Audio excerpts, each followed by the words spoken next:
Dead body को देखकर मैं इतना कह सकता हूं कि कोई हथियार का इस्तेमाल नहीं किया गया है। और अगर गला दबा करके भी मारा गया हो तो भी अब पता नहीं चल पाएगा, क्योंकि गले के आसपास का सारा मांस जल चुका है।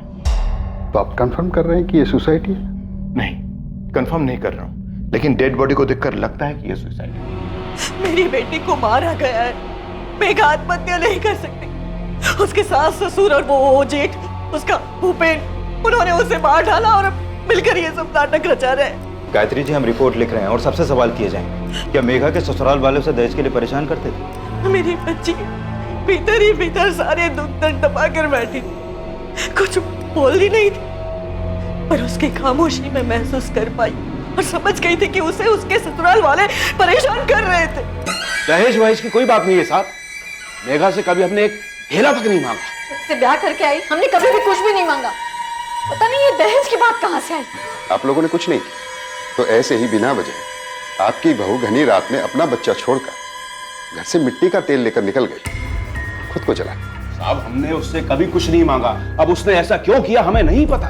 अगर दहेज नहीं मांगा तो क्यों जला लिया उसने खुद, या फिर मारा गया उसे? मेघा की माँ ने कंचन माँ और बापू का नाम लिया भजन। बोल रही है ये सब दहेज मांग रहे हैं। तुझे सामने आकर बोलना पड़ेगा भजन। तू बता, क्या माँ और बापू मेघा से दहेज मांगेंगे? आप बताइए। अगर कुछ हुआ नहीं तो मेघा ने ऐसा क्यों किया? उसने हमें बिना बताए कदम उठाया भजन। तू बोल, तुझसे कुछ कहा था उसने? मेघा, कोई तकलीफ है वहाँ? तेरी आवाज से लग रहा है तू कुछ छुपा रही है।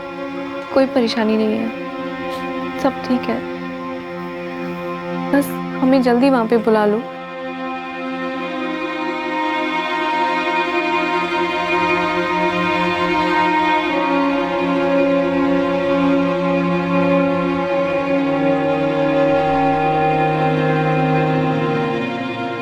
हेलो मेघा, कमरा देख लिया किराए पर?